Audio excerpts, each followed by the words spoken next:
Board पे ध्यान दीजिए। Yes sir. पहला पॉइंट है आपका असर्टिव सेंटेंस। क्या है जी? Assertive sentence. इसका हिंदी मीनिंग क्या है? स्वीकृति सूचक वाक्य। क्या है?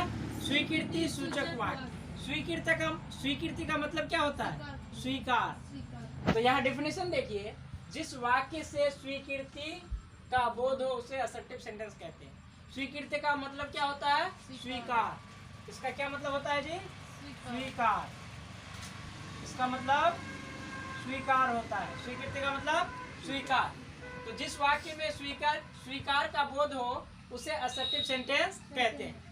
अब सवाल ये है, थोड़ा स्टॉप करो। ओके, चलिए हम बता रहे थे आप लोगों को, हमने कहा कि स्वीकृति का बोध हो उसे असर्टिव सेंटेंस कहते हैं।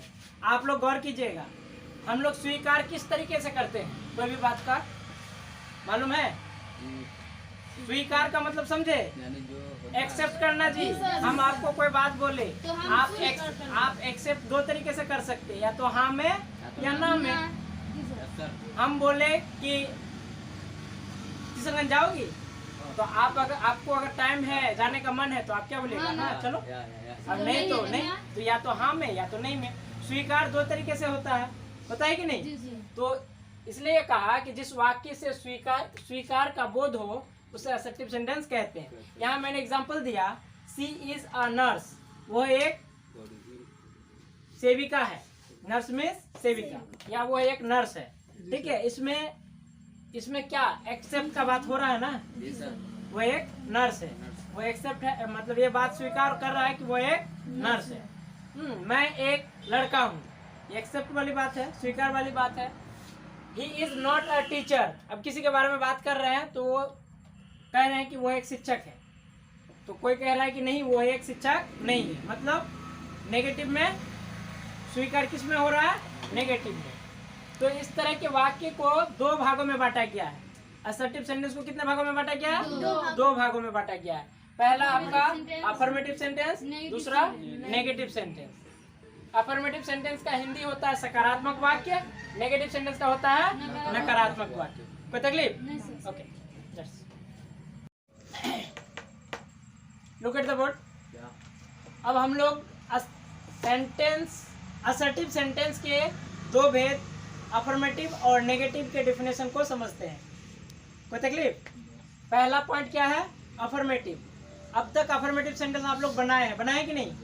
लेकिन अफर्मेटिव सेंटेंस क्या है, किसका भेद है, ये मालूम नहीं था।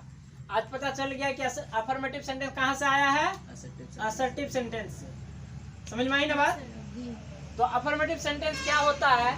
जिस वाक्य में हाँ का बोध हो उसे अफर्मेटिव सेंटेंस कहते हैं। मतलब अगर कोई सेंटेंस में पॉजिटिव बात हो, मतलब नेगेटिव बात नहीं हो, नहीं शब्द का प्रयोग नहीं है, कोई भी वाक्य में अगर नहीं शब्द नहीं है तो वो क्या होगा?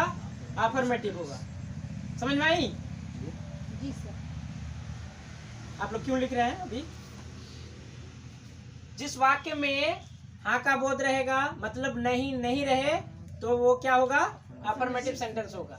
जैसे एग्जांपल देखिए, आई एम रेडी, मैं तैयार हूँ। इसमें नेगेटिव शो कर रहा है क्या? नहीं। ही इज हैप्पी, वो खुश है। इसमें कहीं से भी नेगेटिव दिख रहा है? बिल्कुल नहीं। यू आर हंग्री, आप भूखे हैं, कहीं नेगेटिव दिख रहा है? बिल्कुल नहीं। अब देखिए पॉइंट नंबर 2 क्या है? Negative sentence. जिस वाक्य में नहीं का बोध हो, यानी कि जो वाक्य में नहीं से स्वीकार हो, जिस वाक्य से में स्वीकार का बोध नहीं से हो उसे क्या कहते हैं? Negative sentence. समझ गए? ऐसा सेंटेंस जिसमें नॉट का प्रयोग हो। किसका? नॉट का। जैसे एग्जांपल देखिए, I am not sad. I am not sad, इसका मीनिंग क्या हुआ? मैं उदास नहीं हूँ। तो मैं उदास नहीं हूँ, ये सेंटेंस क्या शो कर रहा है? नेगेटिव को शो कर रहा है ना? नहीं आ गया तो नेगेटिव।